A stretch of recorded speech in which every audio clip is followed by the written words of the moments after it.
que a través de la Federación Española de Epilepsia tenemos contacto y que trabajamos en algún proyecto, trabajamos juntos, y este es uno de los que teníamos previsto de compartir una charla sobre los diferentes medicamentos, los diagnósticos en epilepsia, y vosotros sois los protagonistas. Aquí vamos a tener a 3 profesionales que están aquí para que les exprimamos todo lo que podamos. Aquí no pueden dedicar tiempo, luego en las consultas ya sabéis que la cosa va más rápida. Espero que disfrutéis, que sea beneficioso para todos y que salgamos sabiendo un poquito más y conociendo un poquito más la epilepsia. Y cada uno de nosotros aceptando que la tenemos y que hay que vivir con ella. Cuanto mejor nos llevemos con ella, menos crisis vamos a tener. Eso lo digo yo, pero seguro que el neurólogo estará de acuerdo conmigo. Bueno, muchísimas gracias a todos y aquí os dejo con José Luis, que es el representante de Más de Somnis y que es el que ha organizado todo esto. Gracias. Muchas gracias. A ver si consigo ponerme esto. ¿Sí? ¿Se me oye? ¿Cómo tengo que agacharme? ¿Cómo va? Bueno, pues yo devuelvo el agradecimiento a Tice, a la presidenta, por habernos permitido participar en este evento. La campaña panorámica sobre la epilepsia es una campaña que tiene 2 canales. Un canal en internet, donde se queda toda la información que vamos registrando, y el otro canal que son las charlas que hemos distribuido geográficamente por toda España para dar a conocer, para informar al paciente a través de los profesionales médicos, que es la otra parte a la que tengo que agradecer su implicación. Yo estoy, y lo comentaba antes, sorprendido y agradecido a esta rama de la medicina que enseguida que contactas con ellos no solo no ponen peros, sino todos son ayudas para poder participar en este evento. Es decir, no podríamos hacer estas charlas de profesionales y pacientes si no fuera por ellos, y ellos se prestan de muy buen grado y de forma totalmente altruista. Hay que reconocerlo. Como decía, esta campaña llega a la 4ª sesión. Hemos hecho la primera, la inaugural en Barcelona, con nuestras asociaciones de allí, que somos los que estamos coordinando esta campaña. A raíz de ahí generamos la página web y unos vídeos que ya están colgados. Luego fuimos a Santiago de Compostela. La 3ª sesión fue hace 15 días en Menorca y ya nos encontramos en Sevilla haciendo la 4ª sesión. Así es, la campaña continuará por Madrid, País Vasco, Zaragoza y Valencia. Y creo que la finalizamos en Badalona, porque es la presidenta de FEDE, las asociaciones de Badalona, con lo cual pues acabamos de ir la campaña.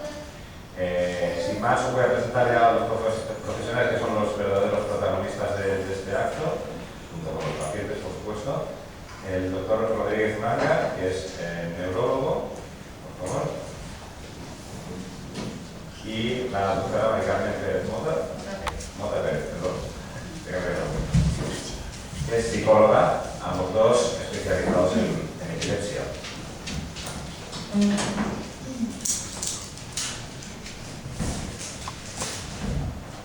Como no sé el grado de conocimiento de la audiencia sobre los profesionales que están dando la charla, la primera pregunta va dirigida a que se presenten ellos mismos. Es decir, doctor, ¿dónde trabaja usted? ¿Qué relación tiene con la epilepsia? ¿Cómo es su centro de tratamiento de la epilepsia? ¿Nos puedes hablar un poquito más sobre esto? Bueno, yo creo que nos conocemos la mayoría, muchos de vosotros. Mi nombre es Juan Rodríguez Uranga y trabajo en el Centro de Neurología Avanzada y trabajo en diferentes hospitales, sobre todo en el Hospital Tidón y en el Hospital Viamé, que es donde tenemos montada la unidad de epilepsia. Somos un grupo multidisciplinar que lo constituyen pues, varios neurólogos, somos neurólogos, 5 neurocirujanos y neurofisiólogos, enfermería especializada, neuropsicólogos, también tenemos psicólogos, logopedas, es decir, un equipo multidisciplinar que nos encargamos de la abordaje integral de los pacientes con epilepsia y con Parkinson. Con Parkinson refractario de tratamiento o Parkinson avanzado, y lo que hacemos de estas terapias es intentar abordar o realizar un abordaje en todo el aspecto de la enfermedad, de las fases leves o las fases controladas en el caso de la epilepsia, hasta la epilepsia refractaria o el Parkinson avanzado. Y en el caso de la epilepsia llevamos una trayectoria ya desde el año 2004, que estamos en el programa de cirugía. Entonces empezó en el Hospital Vicente del Rocío, y allí pues durante durante 5 años realizamos un volumen interesante de cirugía con unos resultados buenos y después pues lo tuvimos que desarrollar por las circunstancias de la sanidad en concreto en esta comunidad, pues no tuvimos que llevar a la medicina privada y ahora mismo pues seguimos haciendo un abordaje, ya te digo, integral de la epilepsia. Recibimos pacientes prácticamente de toda España o sobre todo del sur de España y hacemos monitorización continua. Ahora tenemos 3 camas de monitorización y aproximadamente hacemos 1 o 2 cirugías por mes. Esa es la situación y bueno, hay mucha epilepsia refractaria. Estamos participando en ensayos clínicos, tenemos ahora mismo 14 ensayos clínicos con nuevas moléculas para bueno, intentar que estos pacientes refractarios, que como sabéis constituyen hasta el 30% de los pacientes con epilepsia que no se controlan a pesar de las múltiples combinaciones y politerapias, tengamos la opción de probar nuevos fármacos en diferentes estadios de investigación, de fase 2, fase 3 y este último de comercialización que también estamos realizando.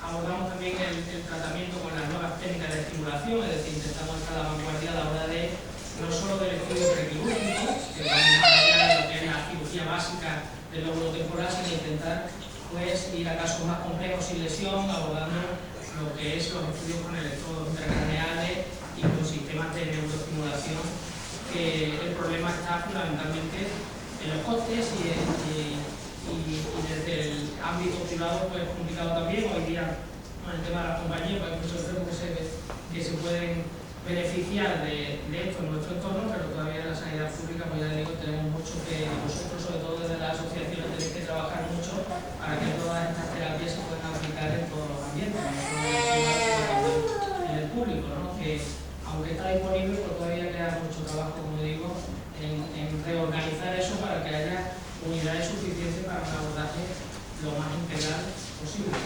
Tomo nota de la parte que nos toca. Ha hecho referencia el doctor a estudios clínicos que preguntaré más adelante y ha hablado de fases 2, 3, 4 o estudios observacionales. ¿Sabéis de qué está hablando? ¿Sí?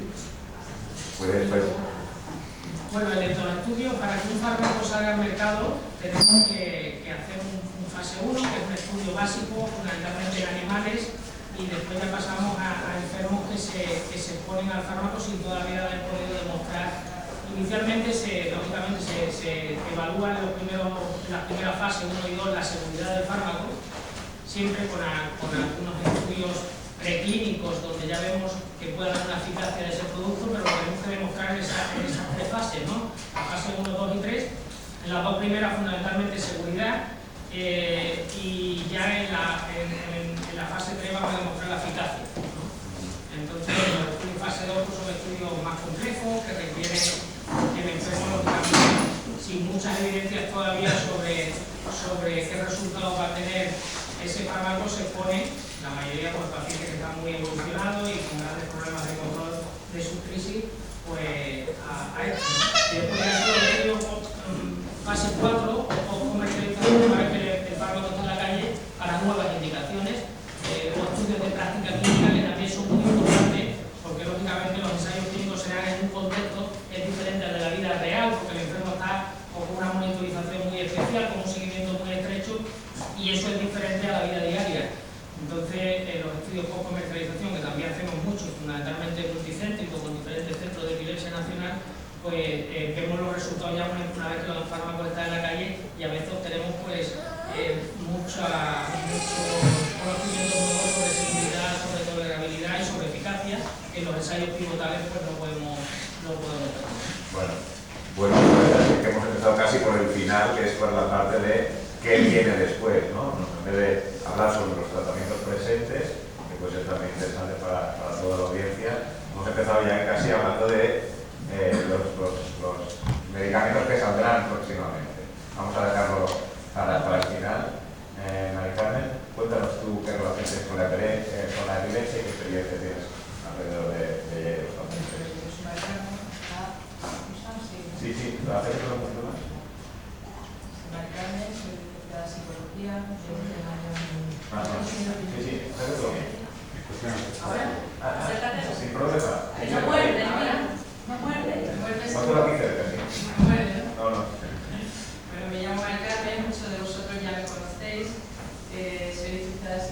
familia, llevo 3 años en ápice, también toco la rama de las adicciones y con ellos lo que hago es terapias grupales y terapias individuales, a nivel familiar y a nivel de los padres. Pero lo que tratamos allí en ápice es que en las terapias grupales enseñarles a gestionar las emociones, que es lo que más dificultad tiene. Y en las terapias familiares a enseñarles a convivir también con los usuarios, porque a veces con los cambios de dedicación que cambia la persona. O sea, lo que yo creo que en terapia, que una semana de una persona de una forma, la acostumbras a ella y haces un cambio de dedicación y eso con la persona totalmente distinta. Entonces eso en casa cuesta mucho canalizarlo. Y en las terapias grupales lo descargamos, lo descargamos. Y queda bastante bien. Es interesante, además, esto es una herramienta común a otras patologías, como la consulta de paciente, ¿no? De la familia que está alrededor y de sus cambios de humor, por ejemplo, ¿no? Cómo se gestiona, ¿no? Bueno, pues entramos ya en materia propiamente. Lo primero que quería preguntaros para que la audiencia conozca es cómo actúan los medicamentos antiepilépticos. Es decir, deberíamos hablar de fármacos anticrisis. ¿Existen fármacos que cubren la epilepsia? Los fármacos, como bien los denominamos, son fármacos antiepilépticos, es decir, no son antiepileptogénicos. Es decir, antiepiléptico significa que va a intentar controlar esas descargas epilépticas o esas descargas eléctricas que están provocándose a nivel neuronal y que están generando y que son de la suficiente entidad para generar una crisis epiléptica, porque ese concepto es interesante. Los pacientes epilépticos tienen descargas epilépticas y tienen que tener un volumen determinado, por así decirlo, una intensidad para generar una crisis. Entonces son fármacos antiepilépticos, no antiepileptogénicos, no van a curar la epilepsia, sino van a controlar las crisis al tiempo que estén haciendo su efecto, ¿no? Sí es cierto que en los últimos tiempos se están intentando desarrollar fármacos antiepileptogénicos, sobre todo en algunas enfermedades, sobre todo ahora con la facomatosis, la esclerosis tuberosa. Los nuevos ensayos que van sobre la inflamación, parece que no, tenemos claro que en la epilepsia hay inflamación neuronal y eso lo vemos sobre todo en las situaciones de estatus, cuando hay una actividad epiléptica muy intensa, llega a generar una inflamación de la zona epileptógena y esto no lo sabíamos hasta que hemos visto las nuevas técnicas de imagen de resonancia, que vemos que se produce un edema alrededor de la zona epileptógena cuando hay mucha intensidad. Entonces eso ha llevado a estudiar que los fármacos antiinflamatorios pueden ser efectivos en la epilepsia y pueden tener un efecto antiepileptogénico, es decir, sobre el foco. Y eso se está estudiando en la esclerosis tuberosa con el everolimus, fundamentalmente se ha estudiado, que tendremos, bueno, los resultados ya han salido, y probablemente por los nuevos fármacos monoclonales, que son los nuevos antiinflamatorios, que actúan a nivel neuronal, bajando la inflamación celular, puedan ser fármacos que actúen haciendo que esas displasias, esas lesiones epileptógenas no tengan capacidad de inflamar y al no tener capacidad de inflamar no produzcan crisis.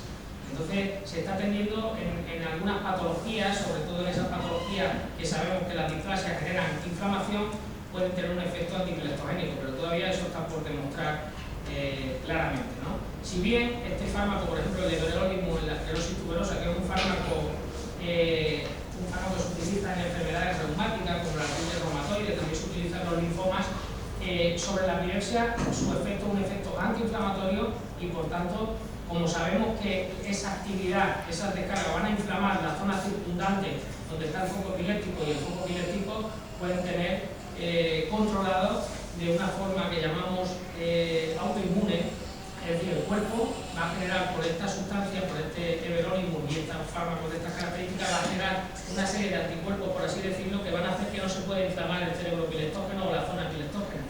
Si lo entiendo bien, ¿se inflama después de la crisis o previo a la crisis? No, solamente se que desinflama la zona de crisis. No, se inflama, es decir, que la zona epileptógena es una zona inflamada y tendente a la inflamación. O sea, hay una rotura de la barrera de las neuronas y va a estar inflamada esa zona y si no está inflamada no va a haber crisis, ¿sabes? Por eso estos fármacos antiinflamatorios van a actuar a nivel celular controlando eso.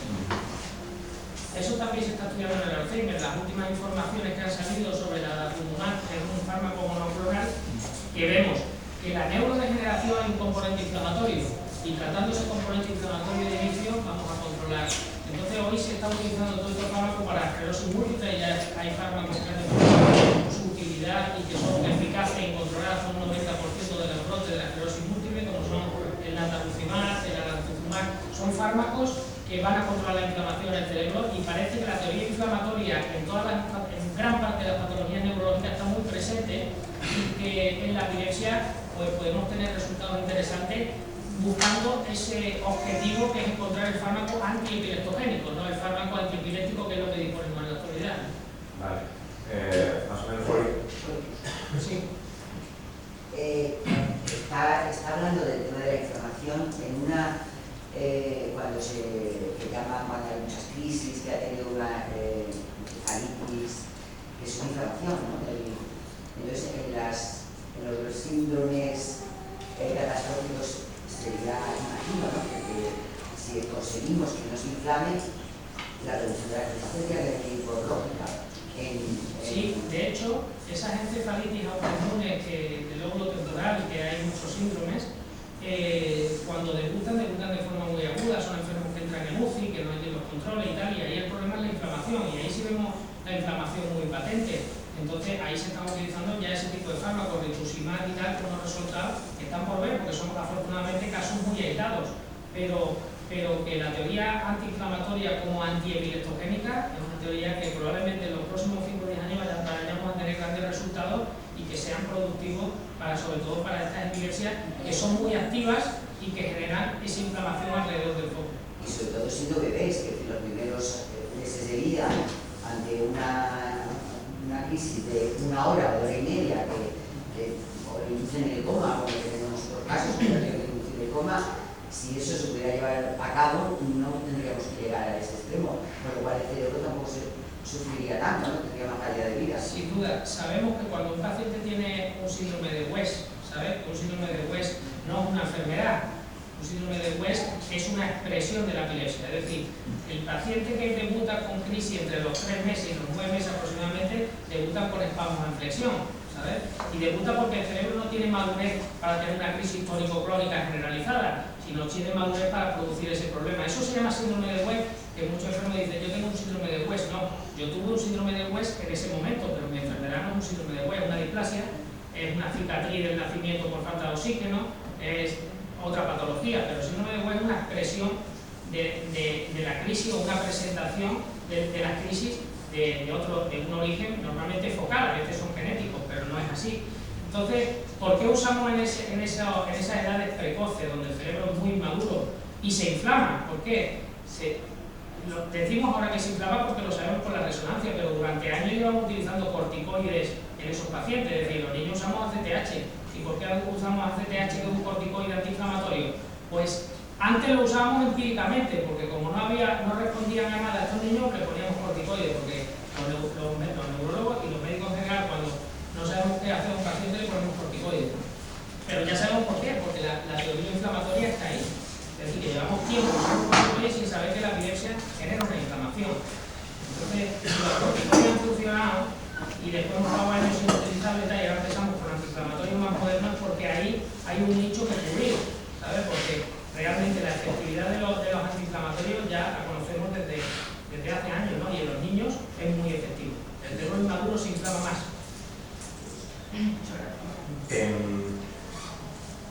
Sí.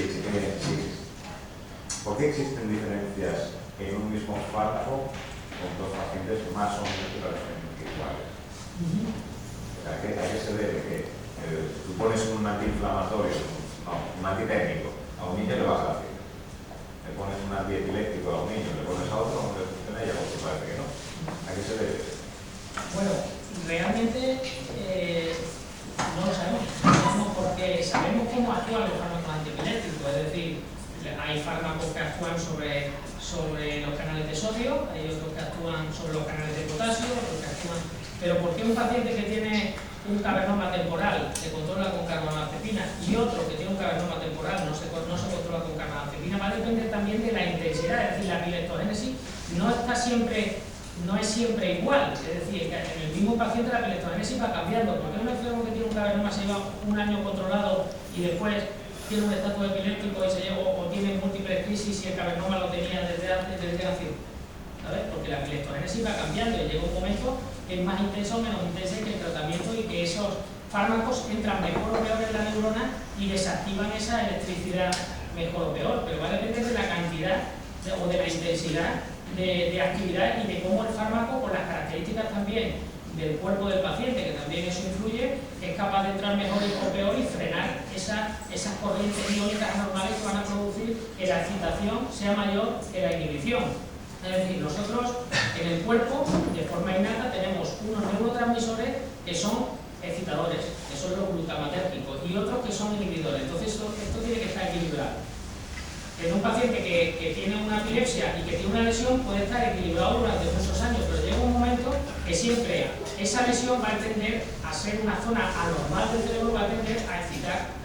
Y estas sustancias que nosotros tenemos innatamente inhibidoras, que son GABAérgicas, van a siempre intentar compensar esa excitación que están generando estas sustancias glutamatérgicas, pero llega un momento que no puede, por la razón que sea, se tienen que dar determinadas condiciones. A veces el estrés, a veces son cambios ambientales, a veces son cambios hormonales, es decir, que influyen otros factores, lógicamente, pero que llega un momento que no somos capaces, que no es capaz de controlar, y esto va a variar. Por tanto, los fármacos van a responder en unos pacientes o en otros, aunque tengan la patología, depende de la intensidad de la actividad y de unas características personales que van a influir, pues eso, la personalidad del paciente también, personas pues, más tendentes a la tensión, con más factores estresores en su vida y tal, pues van a tener siempre más riesgo de descompensarse que otros que sean más tranquilos o que lleven una vida de otra forma, ¿no? Bien, me hablaba de personas que llevan las crisis controladas, que se descontrolan. Pregunta para la psicóloga, ¿cómo gestionas esto, ¿no? Como una persona que parece que ya ha conseguido ganar la batalla y vuelve a caer? ¿Cómo se endereza psicológicamente a esta persona y a la familia? Pues ahí sí que viene genial las terapias grupales porque entre ellos comparten. Mira, a mí me ha pasado, a mí también, son etapas que se van pasando y tienes que ayudarlos a que aprendan y a que tengan claro que tienen que vivir con eso siempre y a que no sea un obstáculo, que es una forma de vida y que dentro de la forma de vida que les ha tocado hay que asumirlo. Entonces, cuando tú les trabajabas las habilidades sociales para que no se sientan solos, el apoyo social es fundamental para que pudiese y todo. Una persona que quiere aislarse tiende a estar más enferma, de lo que sea. Entonces, cuando tú le das el apoyo social, se siente entre iguales totalmente, que hay autoestima, yo siempre digo que es como la primera fecha del libro.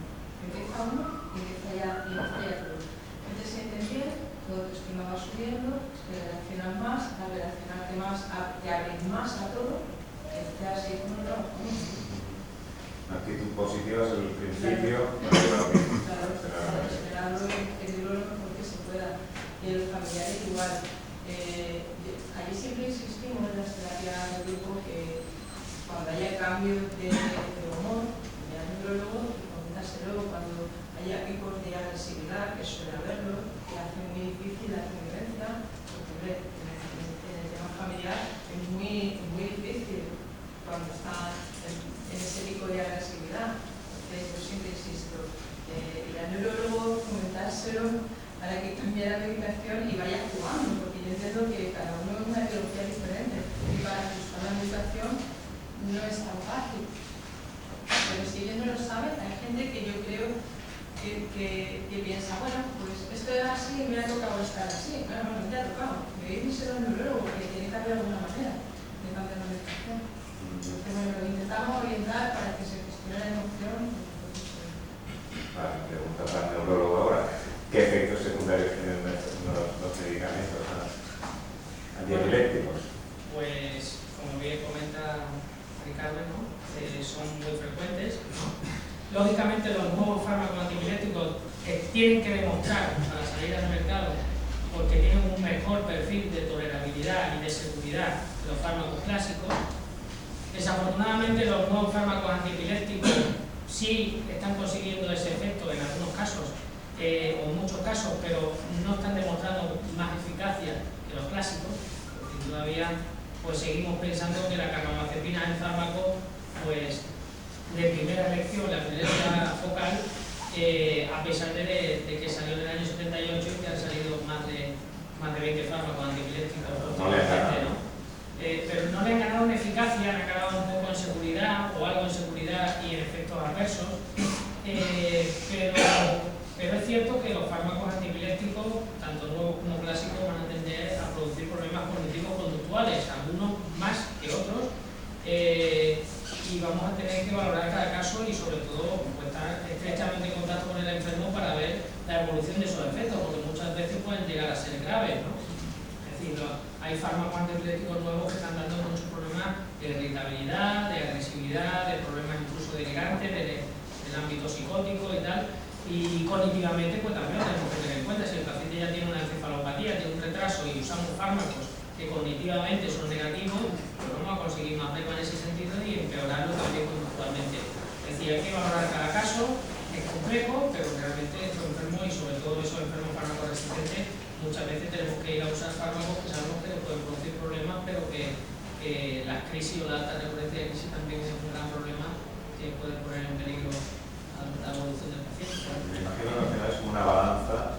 donde pones el medicamento y los efectos positivos hacia las crisis y por lo otro la calidad de vida y los efectos secundarios que conllevan esto, ¿no? Hay que ir jugando con las dosis o cambiar los medicamentos. Es un poquito de trabajo de alquimia. Sí.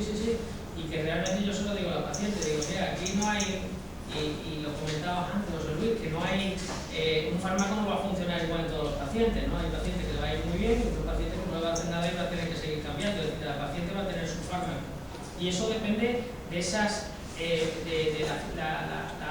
sobre todo de la pilectogénesis que tenga, como he comentado en este momento, y del tipo de lesión, depende, y del tipo de carga y de la frecuencia de carga. Por eso, los que nos dedicamos a la epilepsia vamos a intentar hacer monitorizaciones lo más prolongadas posible, hacer monitorizaciones de 24 horas o demás para intentar ver qué cantidad de carga tiene el paciente, porque en 20 minutos en un electroconvencional muchas veces no vemos nada o vemos poco, pero no te haces una realidad de cómo está el cerebro funcionando en un día normal. Por eso las monitorizaciones son muy interesantes a la hora de realizar un ajuste terapéutico en los pacientes. No es solamente marcar una medicación, pautar una medicación, sino también ver cómo le afecta, ir tocando y luego, si se puede, monitorizar a este paciente para ver si realmente hay que cambiar la medicación o ajustarlo más, ¿no? Claro. ¿Y por qué algunos pacientes empiezan con medicamentos nuevos, les va bien y al cabo de un mes o unos meses empiezan otra vez? Bueno, porque son enfermos muy rebeldes al tratamiento y muchos fármacos antiepilépticos tienen esa característica, funcionan bien al principio y se hace tolerancia, el cuerpo hace tolerancia, y eso pasa mucho con la benzodiazepina, con el ribotril, con el clobazam, son fármacos que de inicio son muy eficaces y después dejan de hacer efecto, hacen un efecto tolerancia. Pero bueno, muchos fármacos tienen también ese perfil, que dejan de funcionar sobre todo en enfermos muy farmacoresistentes, ¿no? Donde la pilectogénesis, ya te digo, va cambiando continuamente y en algunos casos va a más. Y por eso tenemos que llevarlo a la cirugía o tenemos que llevarla a otro tipo de técnicas más complejas. Me han pedido también, al fondo. Quería una pregunta sobre la carbamazepina. Después está, si no me equivoco, eso es lo que sé, la carbamazepina, y tras ello me han dicho que hay uno nuevo, pero no tengo conocimiento. Si me pudiera comentar algo sobre qué va tras la carbamazepina. Sí, ese son el grupo de las carboxamidas. Ya he comentado que los fármacos principales que han demostrado mayor efecto en la epilepsia focal son las carboxamidas, y eso es la carbamazepina, la ocarbazepina y la esnicarbazepina, que es la más actual. Esta esnicarbazepina tampoco es que haya demostrado ser mucho más eficaz que el reggaetón, ni que sea más eficaz, pero sí que tiene una característica importante, que se puede dar una vez al día y que es un fármaco que tiene menos perfil o un mejor perfil aterogénico. Es decir, estos fármacos sabemos que aumentan el colesterol y que aumentan la placa de ateroma en las arterias, es decir, que las arterias se ensucian más con carbamazepina que con esnicarbazepina, o eso está estudiado y parece que con buenos resultados en ese sentido. Entonces, esa es la gran diferencia, que se da una vez al día, que tiene una vida media más larga que la carbamazepina y que tiene un mejor perfil aterogénico y con menos riesgo de problemas sobre el sodio y menos problemas sobre sobre el eje hormonal, que también lo produce la carbamazepina. De acuerdo, gracias. ¿Tenía otra pregunta también? Sí, yo escuchando con todos los años que llevo en la analizada de esta en mi vida, estamos todavía a años luz, porque todavía cuando hay una crisis de epilepsia se va a un neurólogo, una o varias, y ya es que a esa persona tenía que monitorizar para saber exactamente dónde está la lesión y darle la medicación adecuada al sitio donde está la lesión. Entiendo, pero no se hace nunca. Eso no se hace ni en Estados Unidos ni en los mejores centros privados del mundo, pero realmente es que la información que tú tienes, un paciente que tiene una primera crisis, si tú le haces una monitorización continua, prolongada, la información que vas a tener pues, va a ser mucho mayor y las connotaciones que puede tener, porque normalmente la primera crisis no se trata, ¿no? Cuando vas a urgencia, una primera crisis, si tiene un TAC normal y tal, no se trata. Pero que la segunda crisis puede ser una caída de un hematoma subdural o un accidente de tráfico, puede ser, es decir, si tú consigues estudiar ese enfermo y ves que tiene una epilepsia generalizada y que tiene descargas frecuentes en la fase REM del sueño y tal, ya en ese primer evento estás pautando un tratamiento y evitando riesgos importantes. Es decir, que yo intento monitorizar a los pacientes de inicio porque vas a conseguir un diagnóstico de primera hora, sabes que si hay ese tipo de carga, el riesgo de recurrencia a 2 años está por encima del 90% y vas a prevenirlo. Es decir, que se hace mucha prevención en el ictus, prevención secundaria en la patología, en la cardiopatía isquémica, pero en la epilepsia todavía el gol estándar, que es la monitorización, el eje prolongado y la resonancia, porque ya el TAC sabemos que no es una prueba de estudio de imagen para el paciente epiléptico, pues se demora mucho en el tiempo, ¿no? Entonces, eso ahorraría mucho dinero. Lo digo a la hora de plantear a la administración, vamos a decir que sí, en el momento que se sabe que tiene epilepsia, que el diagnóstico está, simplemente, no es por la primera ni por la segunda, sino que ya tiene el diagnóstico y se sabe si es vocal o si es, en fin, vosotros ya lo sabéis. Bueno, monitorizarle para ir exactamente con las medicaciones que hay ahora, de sodio, de cantidad que van a un sitio determinado de las neuronas, darle el tratamiento que requiere. Eso no ahorraría mucho dinero. Sin duda, y mucho riesgo para el paciente y para la sociedad. ¿Y por qué a un paciente que tiene apnea del sueño se le monitoriza una noche, ¿sabes? Nada más que lo consulta con el médico, y un paciente epiléptico, ¿por qué no se le monitoriza? Es mucho más grave. Yo creo que tiene que ver con el número de pacientes. ¿No? ¿no? Hay muchos pacientes con epilepsia en España. Pero hay muchos problemas de apnea del sueño que se estudian todos los días, ¿eh? Es decir, que... Entonces, ¿por qué no existe ese protocolo de hacer una crisis? Vamos a estudiarlo. Porque no está concienciada ni la población médica, es decir, que realmente tenemos que concienciar en todos los hospitales americanos y franceses incluso hay 4 o 5 sistemas de monitorización. Aquí tienes que irte a un hospital de tercer nivel para tenerlo, ¿sabes? Y tiene uno, ¿sabes? Para enfermos muy farmacoresistentes, no para el diagnóstico, ¿no? Y yo creo que eso tiene que cambiar porque ahí se nos Nos vamos a encargar, Xavi, de que cambie esto. necesitamos la ayuda de ellos, porque yo no hubiera sido capaz de poner esto en pie cuando tenemos una herramienta que no se está utilizando, y la tenemos, pero hay que enfocar a la administración del punto de vista de ahorro, porque como ahora estamos cambiando, si no lo planteas así no va a hacer caso. Claro. Pero hay que... ¿Tenemos otra pregunta? Hola, yo en mi caso quería hacer una pregunta respecto a mí también, básicamente, porque, por ejemplo, yo en mi caso tuve epilepsia, no fue muy bien, y después de 5 años de medicación me la retiraron.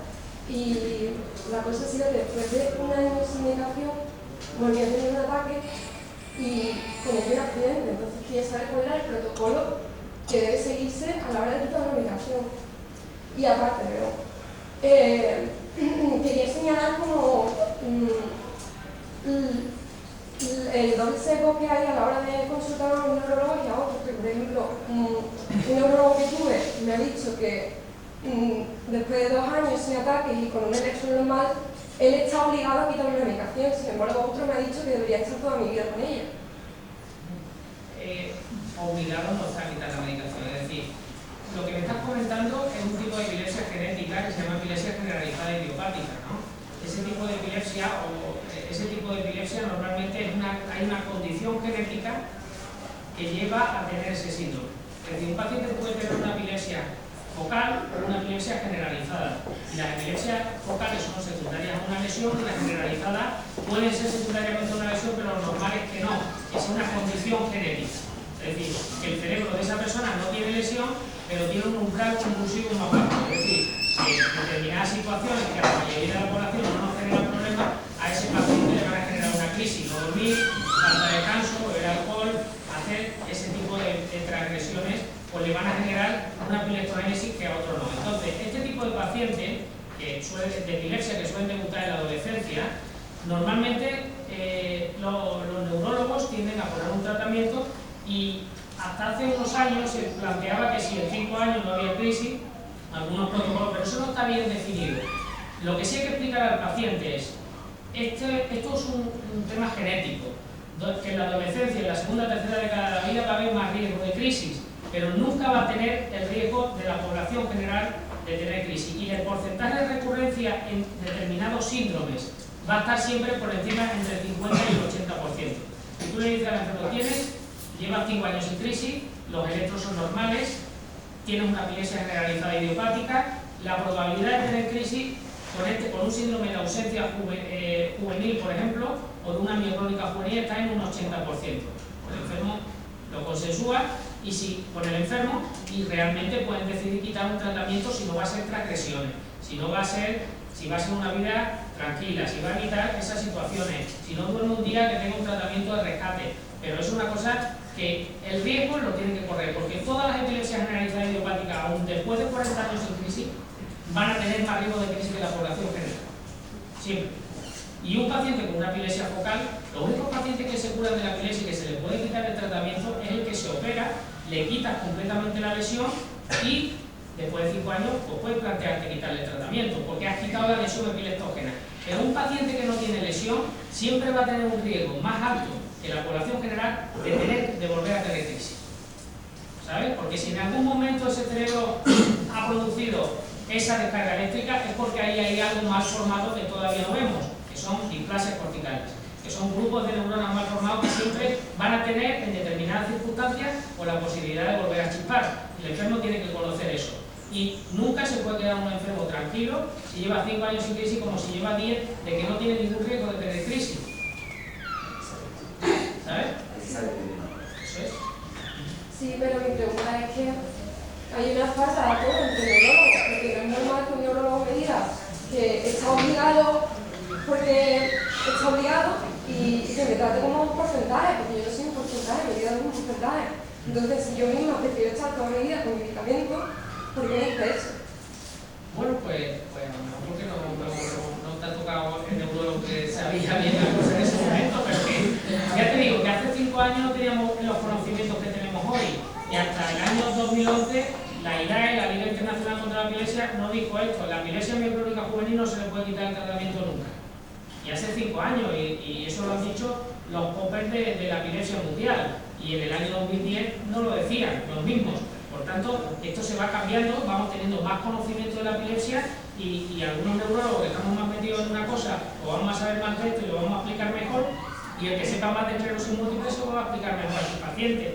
Hoy día, por desgracia, por la complejidad que tiene la medicina, las diferentes especialidades, cada médico nos vamos subespecializando en una cosa concreta, y hay neurólogos que ven más epilepsia, otros que ven más Parkinson y otros que ven más esclerosis múltiple. Lógicamente, no pueden estar actualizados en todo porque hay una cantidad de información médica tremenda, y muchas veces estas cosas que a ti, lógicamente, después de haberlo vivido, te parecen básicas, después de yo comentar lo que me dedico a esto, pues otro neurólogo no lo va a saber igual que un médico general, pues tampoco lo va a saber. Es muy compleja la medicina y hay que estar súper especializado, y enfermos complejos pues tienen que verlo gente que esté especializada en ese tema.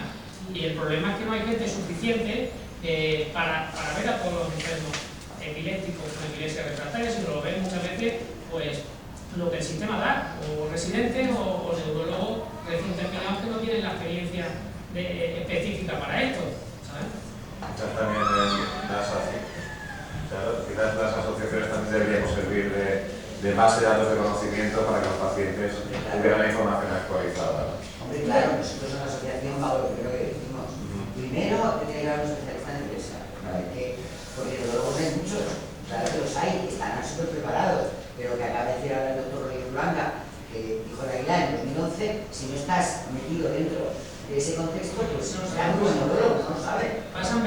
para que lo sepan ustedes. Claro, pero dicen, no, retirar inmediatamente. Nos han venido varios casos ya que se han retirado la medicación. Claro, ¿cómo te ha podido retirar la medicación?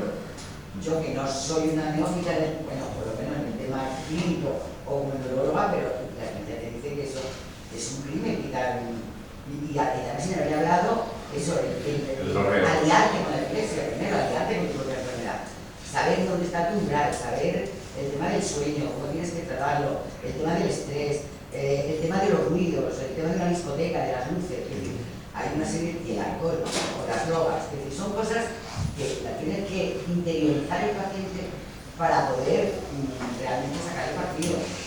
Y ahí sí a lo mejor se puede plantear la retirada, a lo mejor. Y es muy importante esa concienciación de la sociedad y del enfermo epiléptico, que el tratamiento no se puede quitar a no ser que te operes y te quites completamente el foco, y aún así siempre va a haber un riesgo, lógicamente porque ha sido un cerebro epileptógeno, pero en ese caso se puede plantear la retirada del resto de epilepsia, salvo en la venina de la infancia. ¿La epilepsia focal podría llegar a retirarse después de eliminar el tema de la medicación?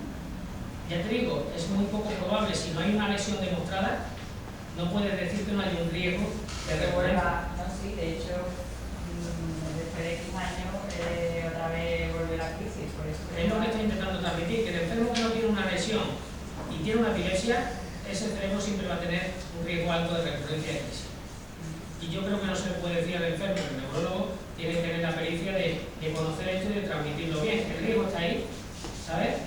Puedes correr el riesgo porque llevas 10 años sin crisis, ¿sabes? Y a lo mejor también ver las connotaciones de los fármacos antiepilépticos, porque las tienen, lo estamos comentando, desde el punto de vista de efectos adversos, tanto a corto como a largo plazo, efectos cognitivos. Hay gente que no tolera bien la medicación, y que no tolera la medicación porque no probar muchos fármacos. Y si la epilepsia no está activa en ese momento, eléctricamente está bien, los electros, todo está bien, pues se puede plantear, pero todo hay que consensuarlo y saber que el riesgo está ahí. El riesgo va a ser siempre mayor en la población. Estamos también ante un cambio de paradigma en cuanto a la relación médico-paciente, donde el paciente, ahora se habla mucho del paciente empoderado, ¿no? El paciente que sabe los riesgos que corre puede tomar decisiones. Anteriormente el médico decidía, ¿no? Tienes un 40% de probabilidades, me parece a mí bien, y por tanto te quita la medicación, ¿no? Y pues ahora el cambio de modelo pasa porque el paciente asuma el riesgo y tome él la decisión, no deje todo en manos del médico y luego, cuando vengan los problemas, queja. Es decir, que lo bueno sería eso, ¿no? Llegar a que el paciente tome las decisiones. Pero no sé si tiene sobre el riesgo. No, creo que debe ser un consenso entre el paciente, lógicamente con los conocimientos del médico y con las características de la vida del paciente. El paciente porque quiere llevar una vida social, que quiere tal, pues bueno, sí hay que consensuarlo y tampoco hay que ser tan estrictos en los conceptos, ¿no?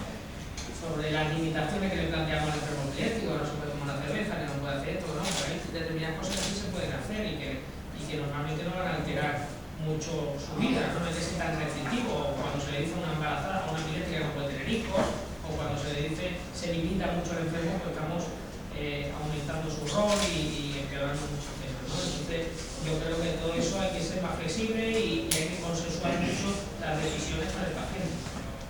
Eso es una medida, ¿no? Que es un enfermo no es una enfermedad, no, estamos hablando de personas y habrá que individualizar. Es que la mayoría son enfermos normales, es decir, cuando hablamos de normales en el sentido de que no tienen ningún tipo de retraso, ningún tipo de encefalopatía, ningún tipo de problema, sino que simplemente su cerebro genéticamente tiene un umbral convulsivo más bajo, ¿sabes? Porque ha mutado el cromosoma en el brazo corto, el cromosoma 6, y otro no tiene el cromosoma 6C o tal, y no le produce ese problema, pero es una predisposición, es decir, que el cerebro va a ser más excitable que el de su vecino, pero que no tiene una enfermedad como tal, no tiene una lesión, no tiene una displasia, no tiene nada, es un cerebro excitable, y ya está, y son cerebros normales con esa salvedad, y yo creo que hay que transmitir más cosas de estos enfermos, y muchos se pueden no tratar. También puedes consensuar con el enfermo que tenga ese rasgo genético. Si ha ocurrido pacientes que vienen que han tenido siempre crisis en situación de factores provocadores, adolescentes, cuando hacen ese tipo de transgresiones, pues le pueden incluso, si lo consensúas con ellos, no tratarlo. Yo tengo pacientes no tratados con epilepsia generalizada que son ese rasgo genético, pero porque se van mentalizando y se puede no tratar, porque ya te digo, no es una enfermedad en sí, sino es en la epilepsia generalizada, sino una condición genéticamente determinada de necesidad de llevar una vida más tranquila. Yo en el caso de ahora una duda. En la epilepsia focal siempre hay un daño en el cerebro, Sí, aunque no se vea. no sé. Eso, o sea, que aunque el fluido que sea completamente normal, y entonces que haya la predisposición o lo que me decía a mí que la epilepsia focalera ve ese daño. No. Normalmente, donde vamos a ver siempre descarga o frecuentemente descarga es la epilepsia generalizada. En las epilepsias focales, sobre todo si son frontales, podemos tener electros normales, resonancias normales y tener una displasia microscópica, que solo se va a ver cuando se saque el sector del cerebro y se analiza el microscopio. Son displasias tipo 1 que no se ven todavía con las técnicas de imagen.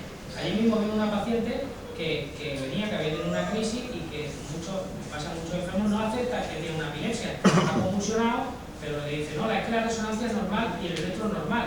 Pero bueno, el 80% de las epilepsias frontales son por displasia y tienen todo normal. Entonces, de hecho, hace 2 semanas operamos a un paciente con una epilepsia muy refractaria que nunca ha tenido un electropatológico, ¿sabes? Nunca ha tenido un electropatológico. Entonces, aunque teniendo crisis, incluso teniendo crisis, no vemos la actividad porque es muy profunda, ¿no? Entonces, el electro en ese tipo de epilepsia no nos ayuda. Entonces, en la epilepsia generalizada, que sí no se ve ningún daño al cerebro, ¿no? Sí. Como es lo que nos lleva a estar seguro de que es una epilepsia y no la generalizada, ya que no se le ve ningún daño. Porque la generalizada vamos a ver descargas. Si no en un primer electro, en un segundo, en un tercero, pero vamos a acabar viendo descargas. En las frontales focales puede hacerme 50 y no verlo. Pero, por ejemplo, descarga, por ejemplo, el caso de mi hija, ¿no?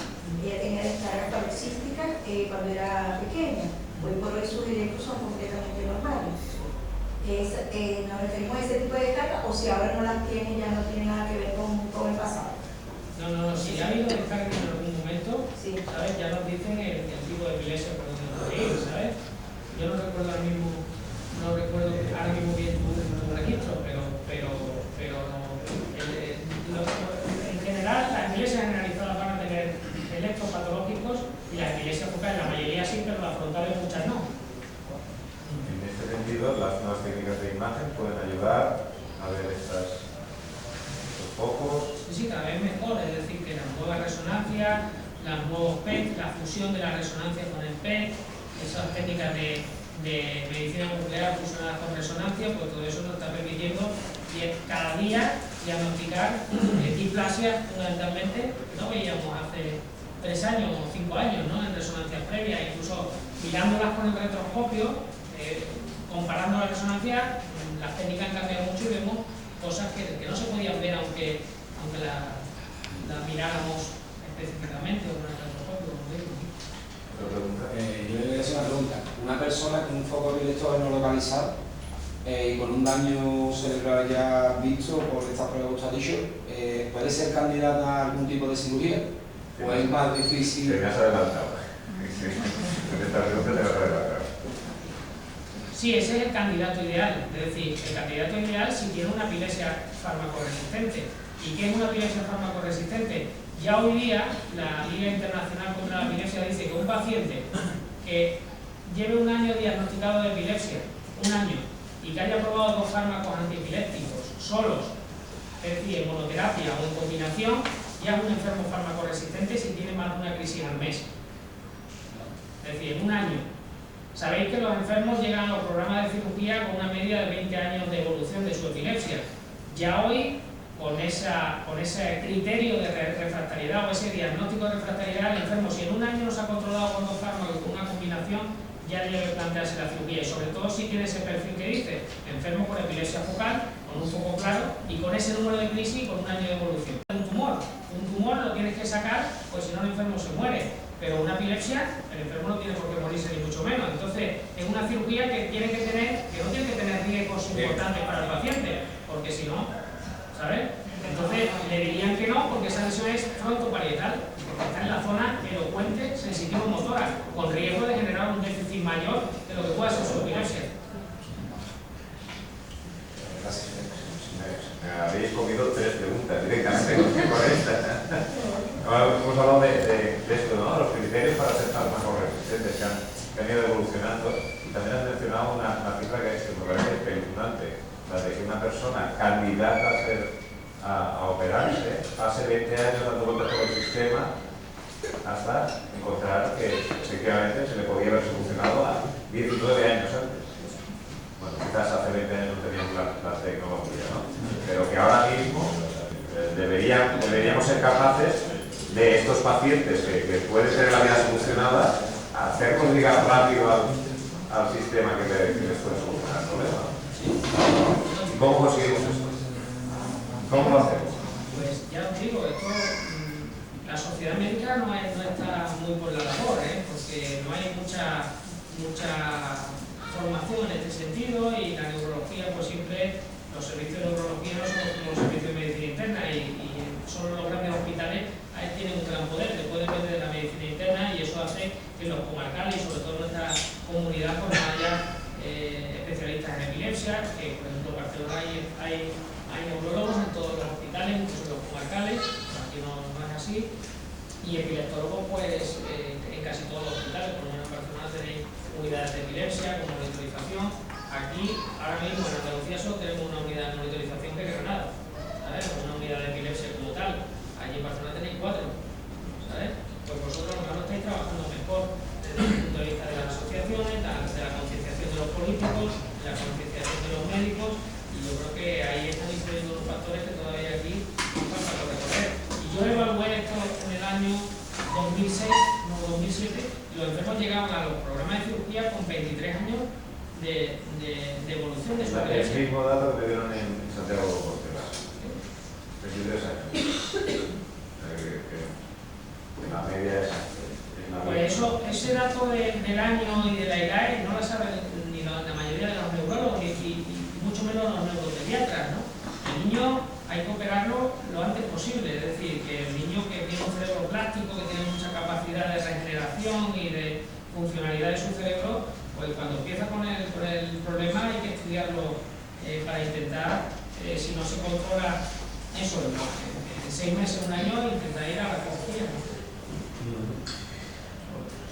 ¿Qué alternativas tiene una persona que se le estudia y no es candidato a la cirugía?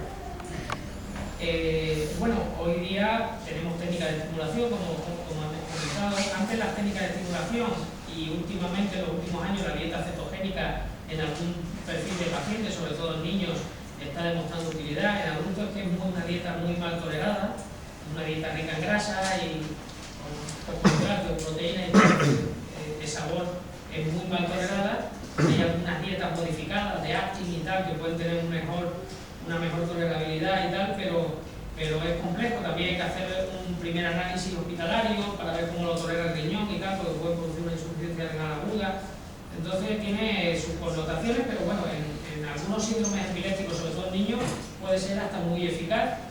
Y después están las técnicas de estimulación, ¿no? Que son técnicas normalmente paliativas, es decir, que no van a conseguir controlar la epilepsia, pero van a conseguir mejorar las crisis. El estimulador vagal fundamentalmente es una cirugía sencilla, costosa, porque el dispositivo es un dispositivo caro, pero consigue reducir la toma de fármaco y con ello mejorar pues, los efectos adversos desde el punto de vista cognitivo y conductual. Un paciente que tiene muchas crisis y ha demostrado, y tiene un nivel de evidencia muy alto, porque en el mundo hay más de 80.000 estimuladores de estos puestos, que han demostrado que disminuye el 50% de las crisis y el 50% de los enfermos, y hay un porcentaje de pacientes que son en torno al 21% que pueden mejorar más de un 90% sus crisis, ¿no? Es una técnica, ya digo, un poco riesgo para el paciente, pero costosa, ese es el problema. Después se están haciendo nuevos sistemas de estimulación, de la estimulación cerebral profunda, que es la que se utiliza en la enfermedad de Parkinson. Esos son unos electrodos que no hay que abrir tampoco el cerebro, salvo en un punto donde se mete un electrodo en una zona en concreta. Esto se desarrolló en el 2013, un estudio que se hizo en Estados Unidos con 120 pacientes, y se vio que también era muy eficaz Lo que pasa es que es aún más costoso y ya el electrodo tiene que entrar en el cerebro, ¿no? Entonces necesita un sistema de neuronavegación y unos riesgos de sangrado que no lo tiene el estimulador vagal y aún no ha aportado muchos más datos de los resultados que ha dado el estimulador vagal. Hay otros sistemas de estimulación en esos pacientes que tienen lesiones en las áreas elocuentes, en áreas que no se pueden operar. Se ha desarrollado en Chicago un sistema que se llama NeuroPace, y lo que hace es localiza la zona pilectógena, que la tenemos localizada, pero está en una zona que no se puede resecar, se pone ahí una manta de electrodos y esa manta está registrando crisis y con un estimulador externo, en el momento que registra la crisis, dispara sobre la zona pilectógena y controla la crisis con un efecto inhibidor eléctrico. Eso son sistemas muy costosos y con unos resultados pues, de mejorar la crisis, no de curar paliativos, ¿no? Y después tenemos pocas más opciones en esos pacientes, más que seguir probando nuevos fármacos antiepilépticos. Tenemos una persona que le da mucha vergüenza hablar, que sí que tiene un caso en casa de una implantación de un estimulador vagal. Me comentaba que bien no le había funcionado, ¿no?, el estimulador vagal como reducción de crisis. Horas del 50% del 50%. Del 50% de los enfermos. Es decir, al 50% no les funciona, es este el caso, ¿no? Entiendo que no se ha funcionado bien el estimulador, no ha conseguido reducir el número de crisis, no ha conseguido reducir la intensidad de las crisis, ¿es así? Sí. Yo le veo los resultados cuando yo le veo que le va, se le pasa el imán y sí es cierto que la corta, pero una vez que la crisis ha comenzado ya no hay manera de cortarla. O sea, tiene que ser antes de que venga la crisis, que se pase el imán. No sé si conoces cómo funciona el sistema. No. Bueno, el estimulador es un tipo marcapaso que se implanta su axilar o su clavicular y lleva un cable de conexión al nervio vago. No sabemos muy bien cómo funciona este sistema, es decir, que esto se probó a nivel de ratones y tal, que estimulando eso, y además se probó con otra indicación más para patología del sueño y tal, y se vio que esto produce una influencia sobre el tronco del cerebro y que controla como las descargas pasan por el centro del cerebro, la zona talámica, pues ahí se produce esa neuromodulación que hace que las descargas no generalicen y que controle crisis, ¿no? Entonces, este sistema lo podemos controlar para que vaya estimulando según, no está estimulando continuamente, sino estimula cada cierto a determinada amplitud y a determinada intensidad, y también con unos parámetros, está un tiempo encendido y otro tiempo apagado. ¿Qué hacemos con ese imán? Ese imán pues lo pasamos para bloquear el estimulador, lo ponemos encima para bloquearlo si hay efectos adversos, que a veces produce mucha hipofonía y a veces produce pues bradicardias y problemas cardíacos normalmente leves, y también lo utilizamos para cuando hay una crisis o cuando hay un aura, una sensación premonitoria de crisis, pues pasarlo y como esto nos está estimulando continuamente, pues dar una descarga extra. Ahora han salido unos sistemas nuevos de estimulación vagal, que son los sistemas, el modelo 106, que lo que hace es estar registrando la frecuencia cardíaca.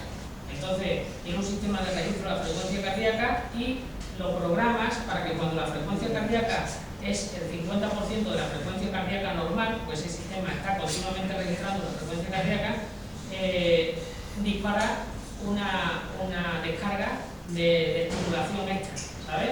Entonces, cuando un paciente tiene un aura, un paciente epiléptico tiene un aura o tiene esa sensación premonitoria, se pone taquicárdico, aumenta la frecuencia y solo el sistema va a aumentar su descarga, su frecuencia de descarga y va a hacer disparos extras. Entonces, ese es el nuevo sistema que se está implantando ahora. No hace falta pasar ni más. Lo puedes pasar extra, pero él lo va a pasar solo en el momento en el que vea que el corazón se ha disparado un 50% de su frecuencia. Más moderno, supongo. No lo tiene que ver, claro, se está durmiendo, se puede buscar antes. O sea, si no he entendido bien, va detectando las pulsaciones, ¿no? Y a la que ve que aumenta la frecuencia, se dispara. Si el niño el adulto está subiendo escaleras, por ejemplo, ¿le pasa algo por el que se dispare? No pasa nada, un estímulo extra y nada más. El estímulo no es peligroso, no es como aquel para muscular o para tratar lesiones. No. ¿No funciona así? No, no pasa nada. Pero normalmente son frecuencias, la crisis, la frecuencia cardíaca aumenta mucho, ¿sabes? No es que un esfuerzo físico, claro, un esfuerzo físico intenso sí va a aumentar la frecuencia de descarga. Pero normalmente, por desgracia, el paciente que tiene un estímulo vagal no suele hacer grandes ejercicios físicos, ¿sabes? Perdón, yo tengo ahora, estoy ausente, y una vez andando por la calle se me vino una obra y dije, yo ahora voy a hacer todo lo posible para luchar contra el aura para que no se me produzca la crisis.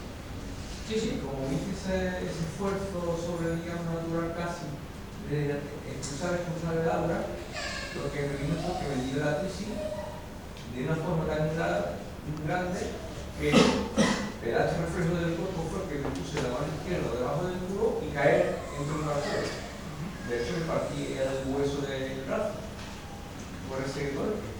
Entonces, y desde entonces dije, pues ya cada vez que veo una hora le tengo que decir que si que me necesito y venga cuando quiera, pero no revelarme a ella por el lado. Bueno, eso es complejo de valorar, pero sí es cierto que los enfermos comentan, los pacientes epilépticos comentan que muchas veces pueden controlar que no le dé la crisis, intentan controlar el aura. ¿Y qué? Pues distrayéndose o relajándose o interviniendo de fármacos. Afortunadamente en la epilepsia se siguen desarrollando fármacos cada año o cada 2 años. En otras especialidades, sobre todo de la neurología, pues no se desarrollan fármacos como lo está haciendo la epilepsia o la esclerosis múltiple. Aquí no sale un fármaco, pero llevaban 10 años sin salir ninguno. La demencia no sale ningún fármaco en el Alzheimer desde hace 14 o 15 años. Es decir, que afortunadamente aquí estamos teniendo muchas opciones y decir que la única opción es el que tiene, yo creo que ahí nos quedamos un poco cortos y que habría seguro más opciones. Más opciones.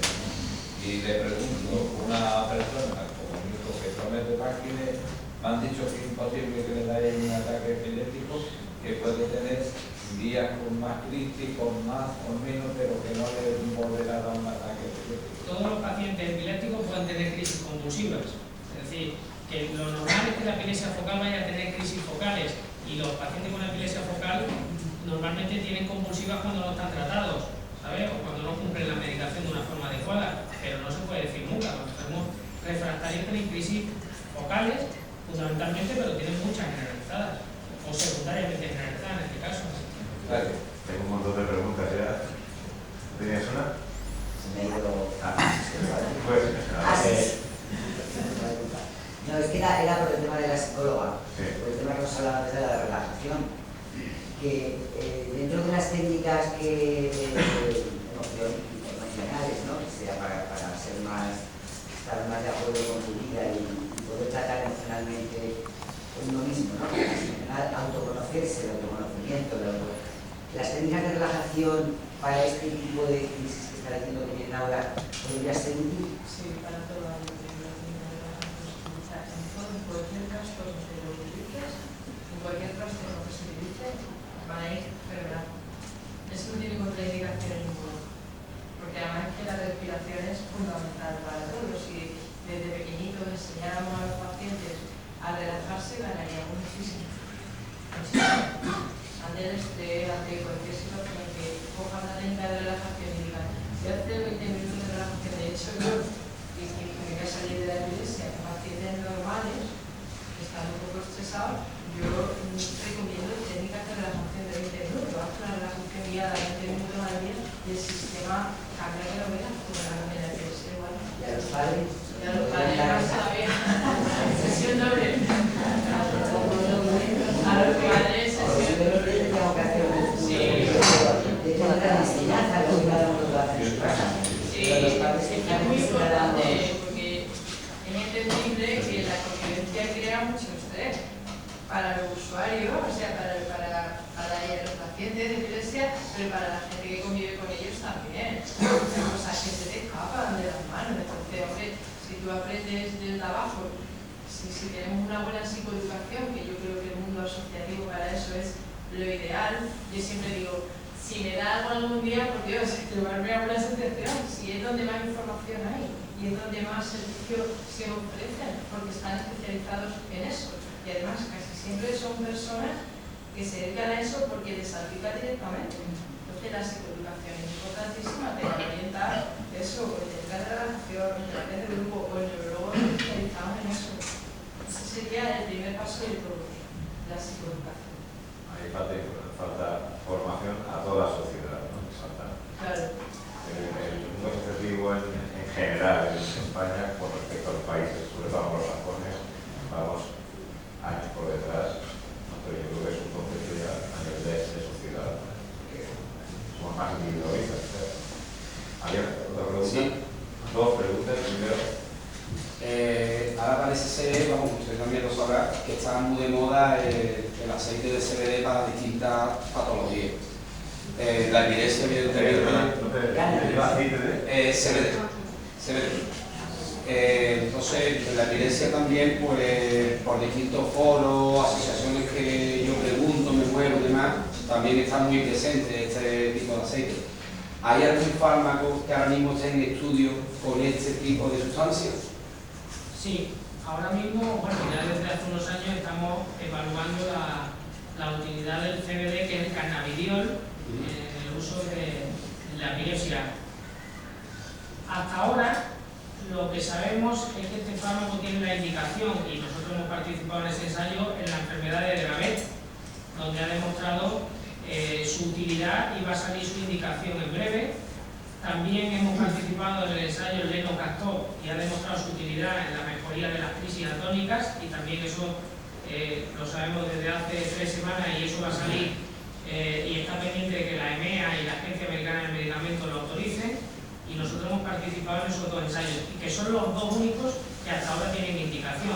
Pero eso no quiere decir, porque lógicamente la marihuana, el hachís, eso no es CBD, es CBD más THC, es decir, eso es, CBD es la parte no adictiva del cannabidiol, del cannabis, la parte no adictiva. Entonces, en muchos síndromes se va a demostrar su utilidad, y yo creo que en epilepsia refractaria también lo va a demostrar, si lo va a demostrar en esta patología. Pero claro, es un fármaco que ya lo estábamos utilizando, ahora ha demostrado utilidad, y en este país está comercializado para la esclerosis múltiple, para la espasticidad, y también hay algo en dolor, ¿sabes? Alguna indicación en dolor. Pero los ensayos en epilepsia refractaria, diferente al Dravet y al Lennox, todavía no están concluidos.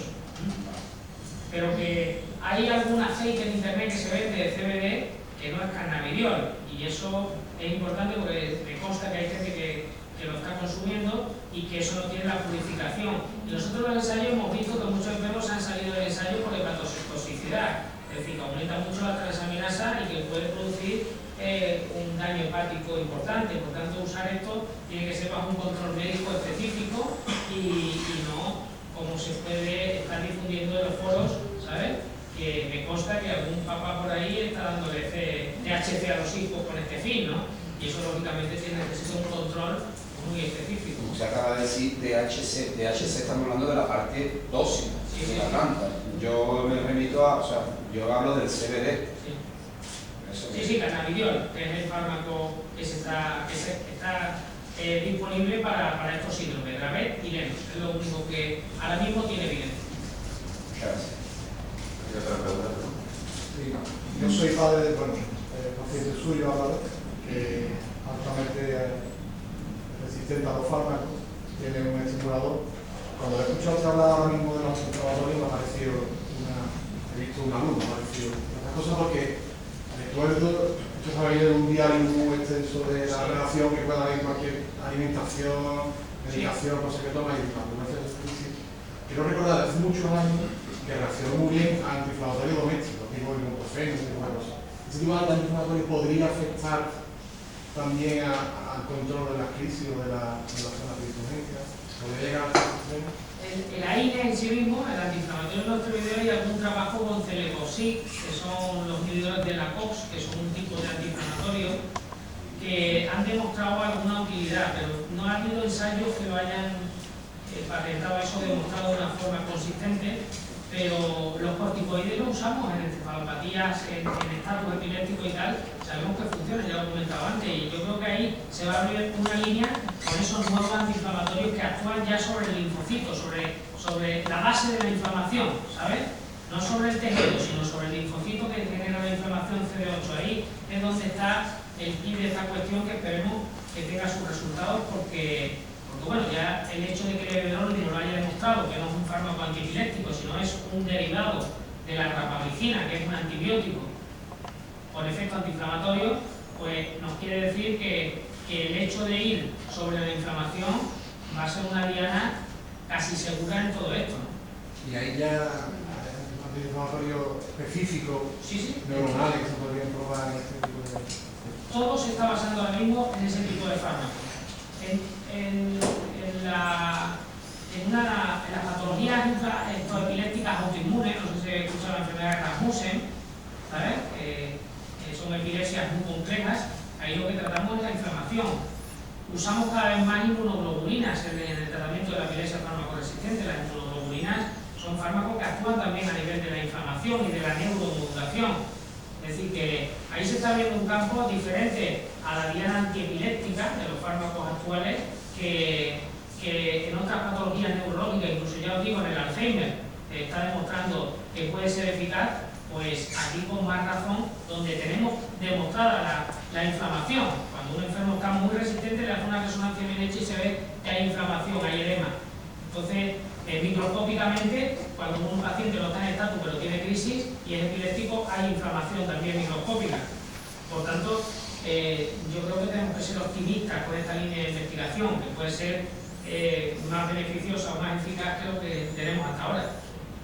Una última pregunta, cuando se habla de los halos, de las sensaciones previas a la crisis, ¿es posible el caso de Álvaro que no sea consciente ni siquiera de que ha tenido una crisis? Sí, muchas veces lo hemos visto en consulta, que creemos que ha tenido una crisis y no lo sabe. Por eso a ella ha sido eficaz el estimulador. No sé si tú quieres comentarlo, que Álvaro es un paciente de los más resistentes que tenemos, ¿sabes? Y es un paciente que le ha ido el estimulador, yo creo que bastante bien. Y yo creo que ha reducido más del 50% su crisis, y no solo eso, sino lo ha mejorado cognitivamente, lo ha integrado mucho más y ha mejorado muchísimo, ¿no? Pero es... ¿Habrá sido el número de crisis o la intensidad de las crisis?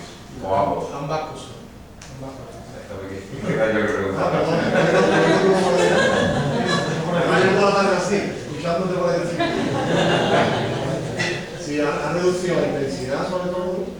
La medicación que requiere muchísimo menos de tomar, estaba completamente intoxicada, ahora toman bastante menos, toman muchísimas, y son crisis más leves, no producen caídas como muchas veces no se cae, la tiene y no se cae, continuando su vida, se le cae la cosa de la mano, pero la recobra, no llega a ser más firme. Los fármacos que estaba hablando de antiinflamatorios, ¿eso está más indicado en la epilepsia generalizada o en la focal? Cuando hay se produce, en la generalizada se produce edema a todo nivel cerebral. Normalmente para que se produzca inflamación tiene que haber un foco, ¿sabes? El cerebro cuando produce generalización, eso pasa por la zona profunda del cerebro y es muy difícil que se inflame. Entonces, las que van a tener más eficacia van a ser las epilepsias focales. No está indicado en... Bueno, no lo sabemos, todavía tenemos que demostrarlo en la focal, es lo que se está haciendo, porque todo se prueba primero en la epilepsia focal. Los fármacos antiepilépticos, todos, la primera indicación es de epilepsia focal. ¿Por qué? Porque son las más frecuentes y las más frecuentes refractarias, ¿sabes? Son las más farmacoresistentes, las epilepsias secundarias a un foco. Hay epilepsias generalizadas que van mal, pero son las menos. Entonces, eso se está probando y se está estudiando sobre todo focal. Que más adelante pudiera ser, pues a lo mejor, pero al principio no. Mira, los laboratorios farmacéuticos, claro, con el coste que tienen los ensayos clínicos, van a ir a lo que sea más rentable, que son las epilepsias focales por prevalencia. Pero ya, por ejemplo, los últimos fármacos que han salido, ya se están haciendo ensayos en epilepsia generalizada. Casi ninguno de los fármacos que disponemos tiene una evidencia 1A, es la evidencia más alta de utilidad en epilepsia generalizada. Solo lo tienen levetiracetam, topiramato, ramotripina y compa y clampanel, de todos los fármacos disponibles en epilepsia generalizada. El resto, que son 15 más o 20 más, no han demostrado esa utilidad en las epilepsias generalizadas. Los utilizamos porque por experiencia sabemos que pueden ser útiles, pero no porque se hayan demostrado en ensayo clínico y porque las agencias de medicamentos hayan demostrado o tengan como fármacos útiles demostrados en epilepsia generalizada esa farmacopea, ¿no? Sí, quería comentar el caso de mi chico, Francisco. Francisco ha llegado a tener combinación de 5 fármacos. Tiene 31 para 32. Bueno, y afortunadamente conocimos al doctor y se le puso un estimulador vagal. Yo creo que Francisco es uno de esos que está en ese 21% que ha mejorado en 90% su situación de crisis. Y lo que yo quería comentar es que la utilización de los antiinflamatorios, posiblemente después de las crisis, a Francisco, que no habla, que bueno, tiene una encefalopatía, no estamos hablando del grupo normal de personas normales que quieren mejorar para seguir con su trabajo, Francisco, digamos, es totalmente dependiente, pero tenía una crisis farmacoresistente muy complicada. Lo que comprobamos es que cuando le daban crisis, digo que le daban porque ahora afortunadamente hace muchísimo tiempo que no le dan, nosotros utilizábamos Unifen. No, la verdad es que no sabíamos muy bien por qué, y ese movimiento de cabeza, que me imagino que era el dolor que queda después de la crisis, él no habla y no me puede decir si tenía dolor o no, la cosa mejoraba, es decir, se le daba el Unifen y con el antiinflamatorio mejoraba. Ibuprofeno. Y, en fin, que el problema que nosotros hemos vivido cuando escuchamos los fármacos que todavía se siguen utilizando, pero que no se hablan de los efectos adversos, el peor episodio que tuvo Francisco lo tuvo precisamente con el Depaquine y le produjo una hepatitis tóxica en el que, bueno, pues estuvo en la UCI prácticamente. Entonces, ya nos comentaban que a los enfermos que tomaban este tipo de fármacos, pues había que hacerle, digamos, un seguimiento para determinarle las enzimas hepáticas. Entonces, aquí en la Junta eso no se ha hecho, no se hace. Y si digamos que se demuestra que el fármaco efectivamente es útil a ese paciente, pues se combinaba dándole carnitina. Y no se da, entonces no se da. Desde entonces... Ya comentaba el doctor también que los fármacos producen, o pueden llegar a producir según las personas, ¿no?, daños hepáticos, riñones, y bueno, pues deberíamos tomar nota también de si hay que reclamar a la administración pública mayor seguimiento a estas personas que toman este medicamento, ¿no? Para tener por un lado, también es labor nuestra, ¿no?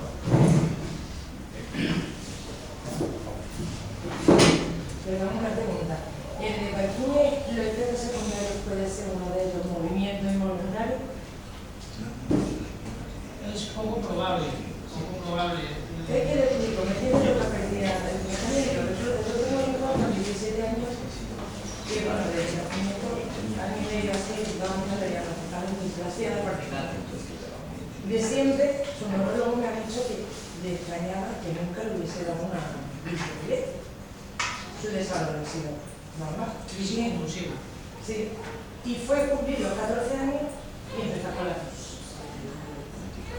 Y bueno, le mandaron una mascarilla, seguía con la crisis y se le añadió el Depaquine. Desde que está con el Depaquine está como una verdadera moto.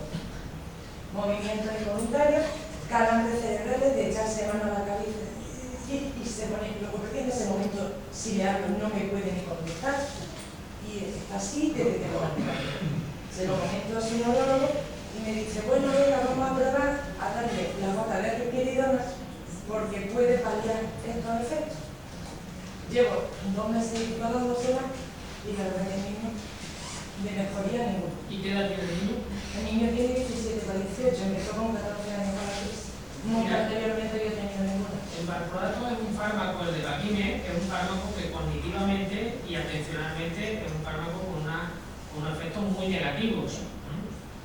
Por desgracia, en los niños se sigue usando muchísimo el valproato y es un fármaco que afecta mucho a la evolución cognitiva de los niños. Y en las crisis febriles, en la epilepsia benigna de la infancia, se usa mucho y vemos que estos enfermos pues, evolucionan cognitivamente peor que los que no lo toman.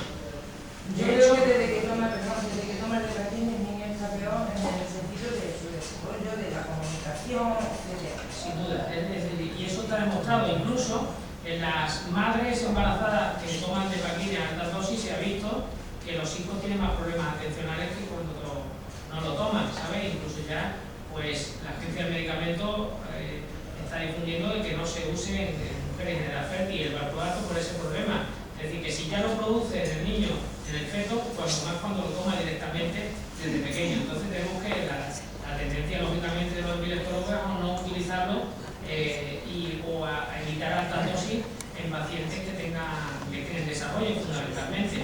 Pero no todo el mundo le siente igual, es decir, ya lo hemos comentado, que hay enfermos que hoy día el levetiracetam es el fármaco que más se utiliza y hay enfermos que los pone locos, es decir, los pone irritables, agresivos, delirantes. No es irritable, agresivo, pero sí que como una moto, está sentado tranquilo y de golpe tenerse que levantar y unos gestos, unos movimientos, lo perdió, que es incontrolable. Sí, pero que eso va que jugar así.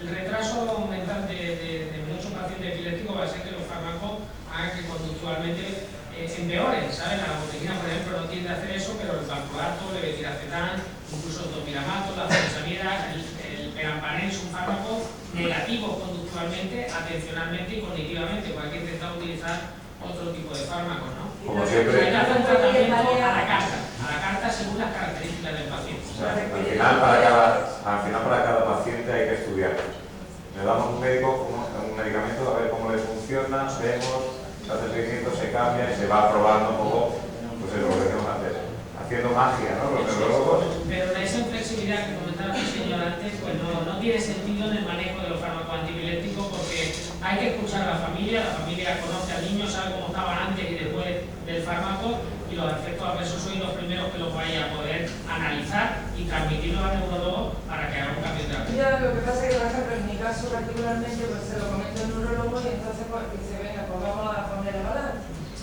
¿Qué tiempo llevas en crisis? Gracias a Dios, tocaremos madera 9 meses. Hago ya.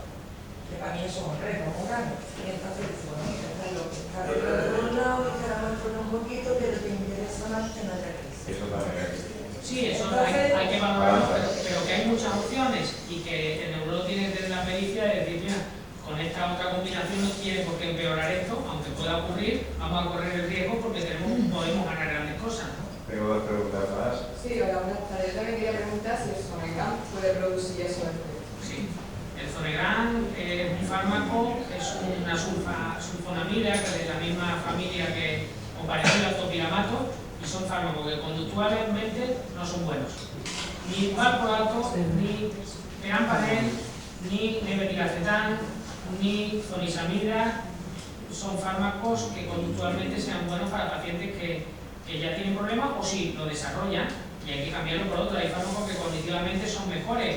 La motricina, la glucosamida.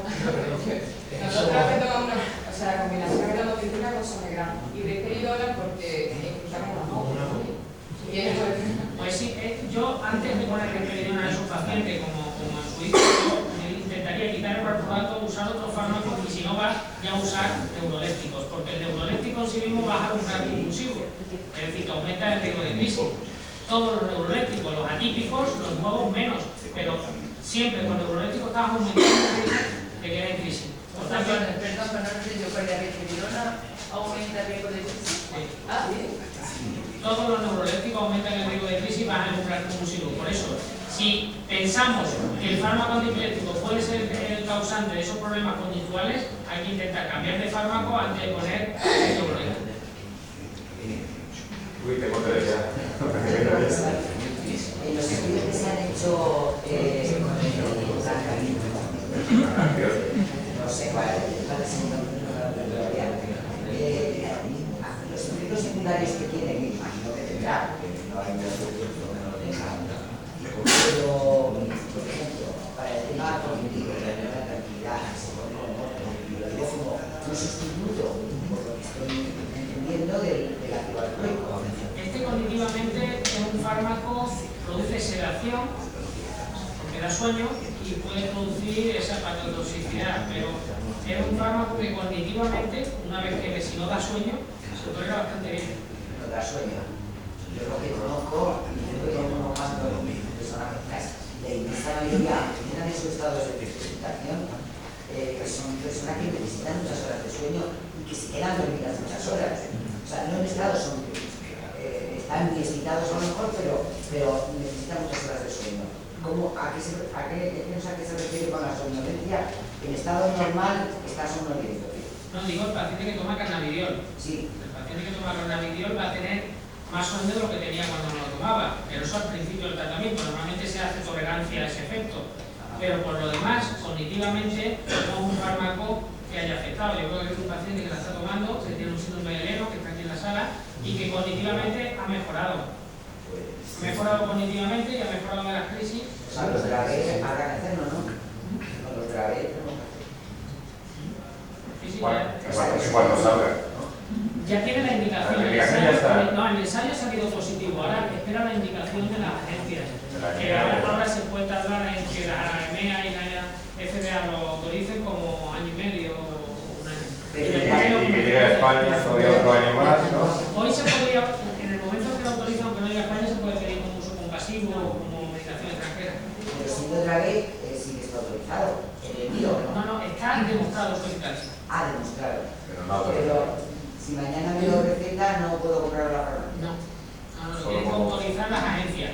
Eso, el estudio, el laboratorio saca el estudio, pone los datos encima de la mesa, los publica, pero ahora la agencia tiene que evaluar eso.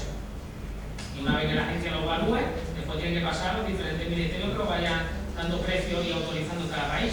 Pero ahora mismo el ensayo ha salido positivo, es decir, que los datos son positivos y significativos a favor del fármaco, es decir, que se ha demostrado su eficacia, pero hay que autorizarlo y esos datos ahora lo evalúa esa agencia y dicen adelante o no. En el caso de España, además, el proceso es más lento porque se reúnen todas las comunidades autónomas para decidir el precio que le dan, ¿no? para que pase el registro, y como lo pagan ellas, pues van retrasando el proceso todo lo que pueden hasta que salga al mercado.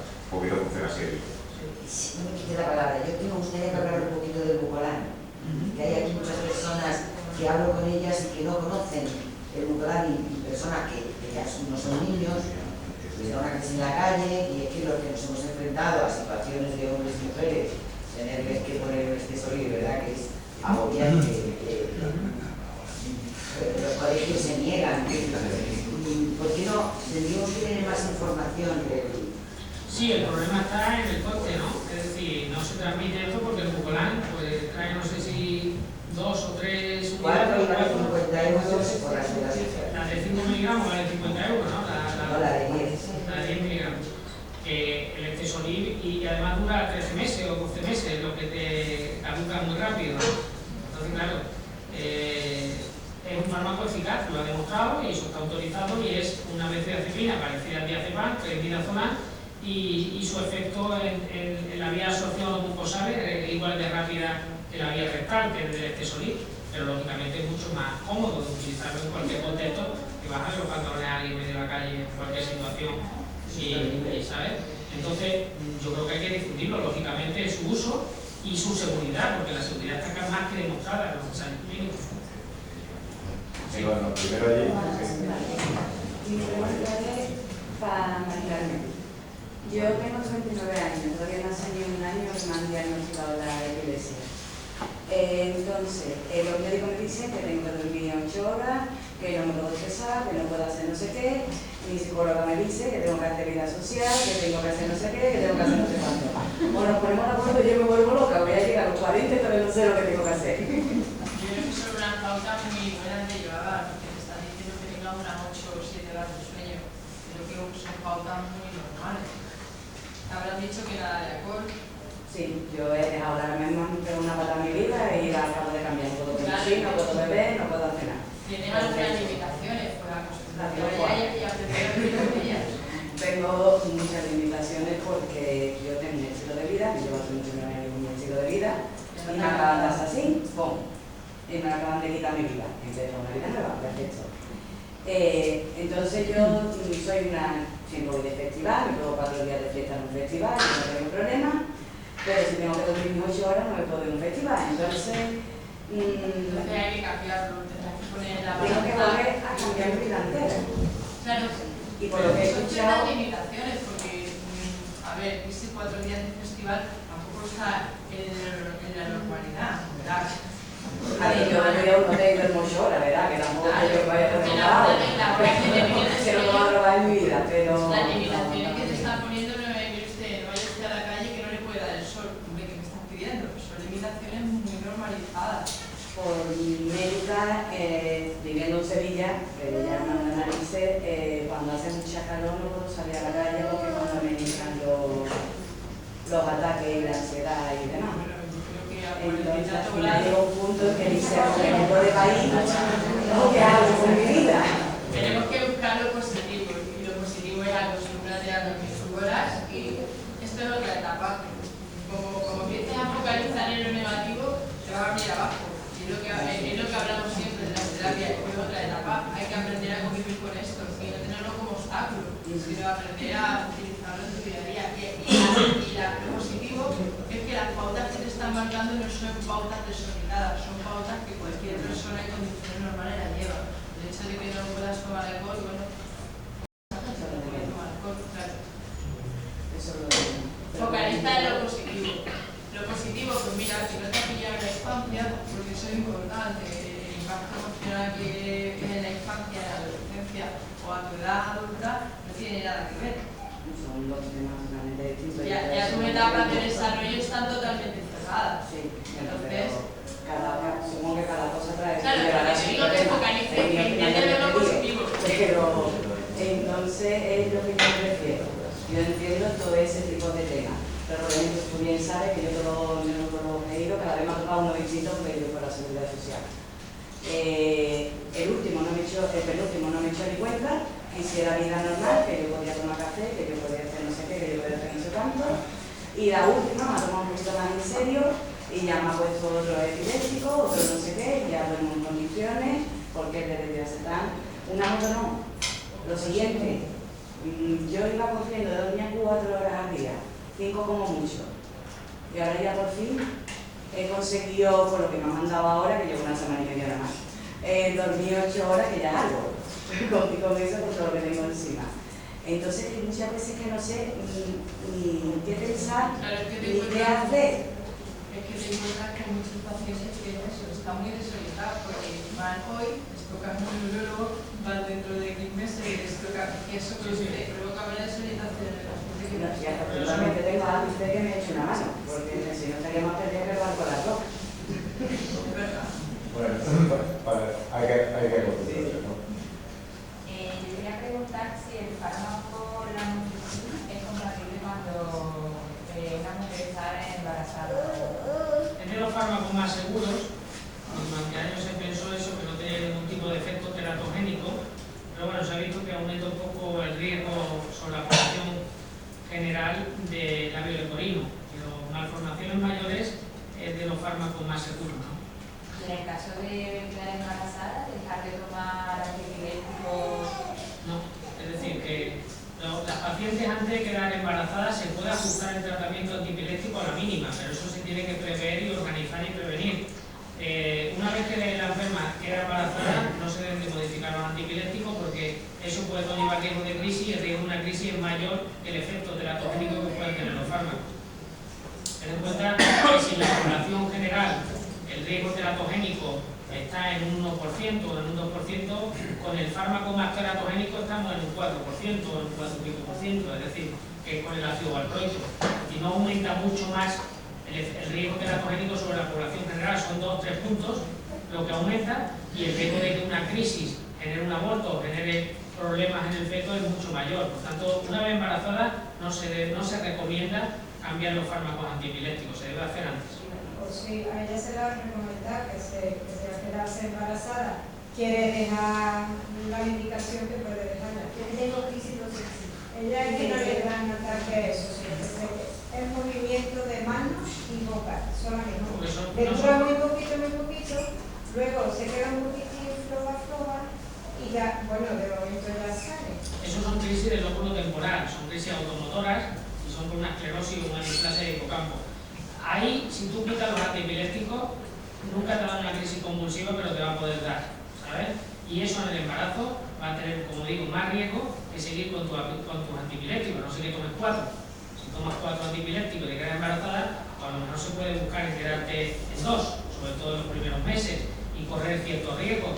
Pero si estás con 2 antiepilépticos o con un antiepiléptico, no se recomienda quitarlo porque el riesgo de la convulsión va a ser alto. Los bebés en embarazo podrían estar sin ningún tipo de antiepiléptico. No estoy de acuerdo con eso. Ese gran táctica que te encuentra La variabilidad en el manejo, eso es la variabilidad.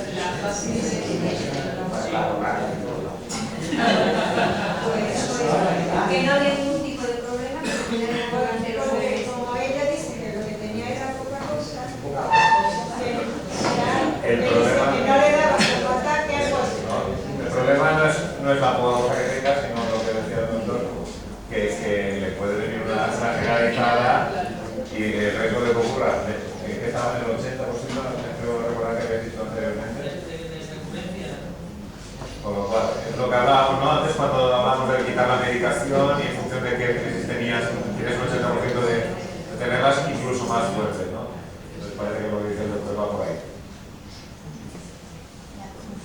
Yo hablando del bipolar, que hemos hablado de bipolar, y para mí fue muy negativo, vamos, que yo lo he usado hace muchísimo tiempo y no me sirvió para nada. Por eso digo que siempre escucho hablar del bipolar y para mí es negativo. Yo me pongo a fumar, yo le digo ahí.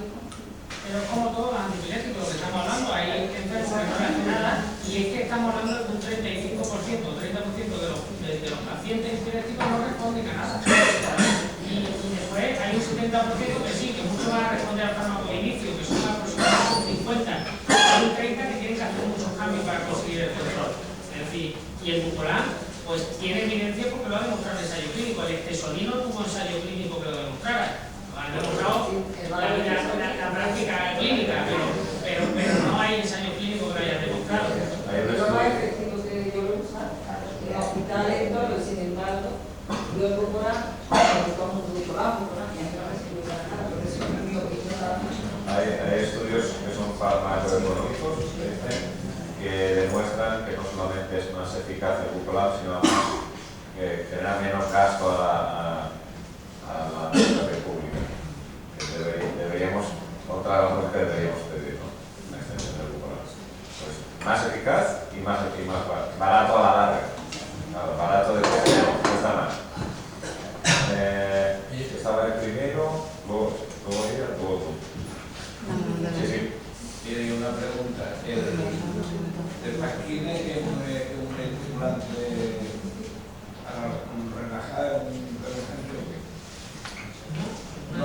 Es un antiepiléptico, lo que sí se utiliza en psiquiatría cuando es neuromodulador y cuando hay un trastorno bipolar, un problema psiquiátrico, se utiliza para modularlo. Cuando hay psicosis o cuadro delirante también. Es decir, que no solo se utiliza como antiepiléptico, sino también como antipsicótico para el trastorno bipolar y como antimigrañoso también se utiliza, y a veces en determinados tipos de dolor. Es decir, que tiene muchas funciones porque es un fármaco con un mecanismo de acción múltiple, diferente a esos fármacos que actúan específicamente sobre los canales de sodio, que tienen solo un perfil. Este es un fármaco con un espectro amplio y que tiene varias indicaciones.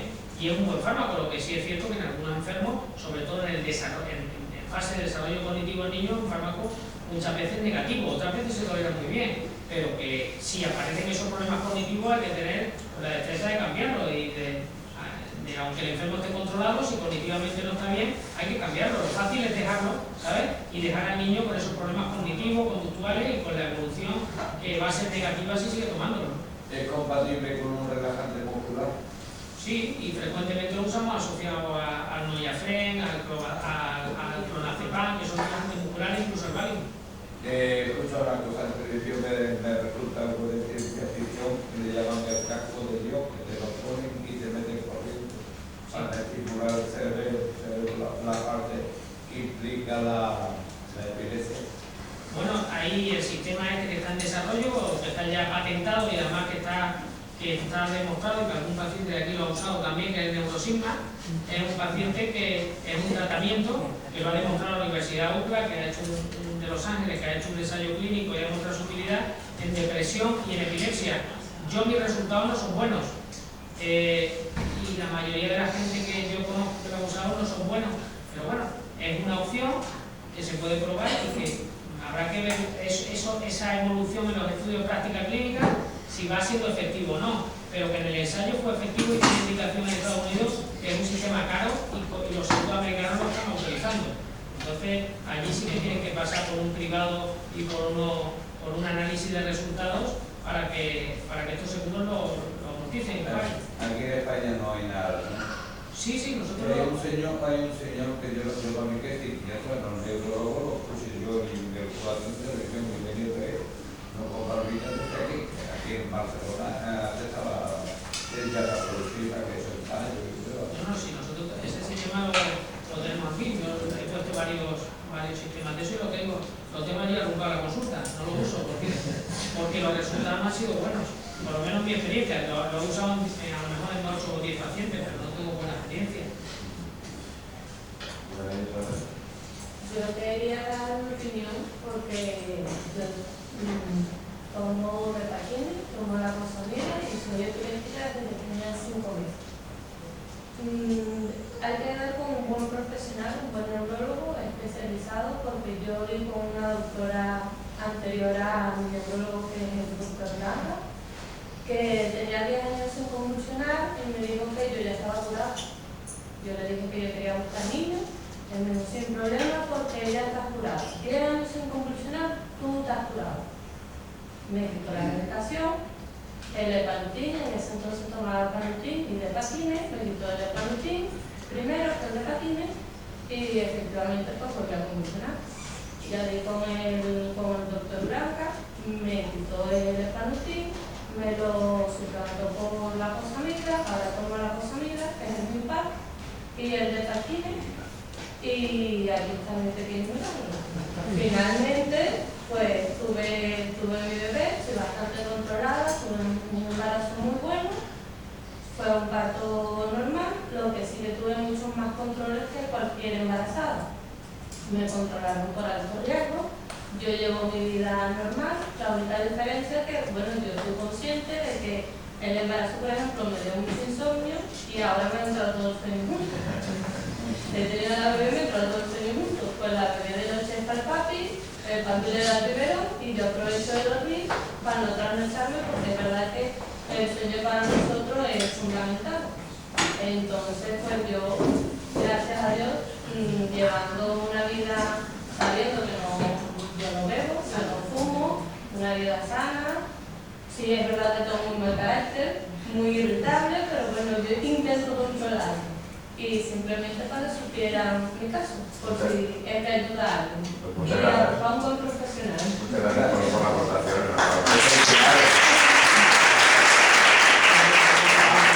Vamos a tener que ir acabando la sesión, pero sí vamos a contestar las 2 o 3 preguntas que estaban pendientes previamente.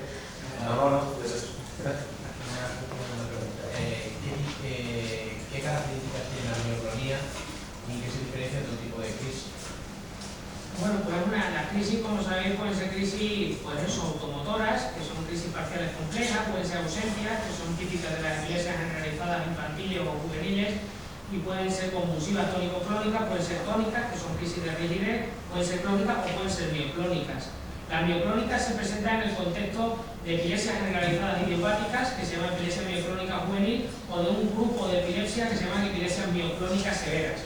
Y ahí está el Dravet, y ahí están esa epilepsia tipo Umberry-Dunbar, tipo la Fora, que son epilepsias mioclónicas progresivas, que son epilepsias más complejas y más graves. Es decir, hay epilepsias mioclónicas que son benignas, como la epilepsia mioclónica juvenil, y el resto, la mayoría, son muy graves y difíciles de controlar, como son el Dravet y las mioclónicas progresivas. Vale, yo le explico el caso de mi hija. Mi hija no tiene ningún síndrome, no le han dicho que ningún tipo, no dijeron que no tenía ningún tipo de síndrome, pero sí que es cierto que no se le controla. Que ella lo que es sobre todo por la noche, a lo mejor ahora está más controlada, sí es cierto, pero que antes cada vez pues, le daban como eso por la noche. Y no se lo puede. Bueno, pues puede ser una epilepsia mioclónica de este tipo. hay enfermedades mitocondriales que también producen una encefalopatía miocrónica, que hay que estudiarlo, porque con esa edad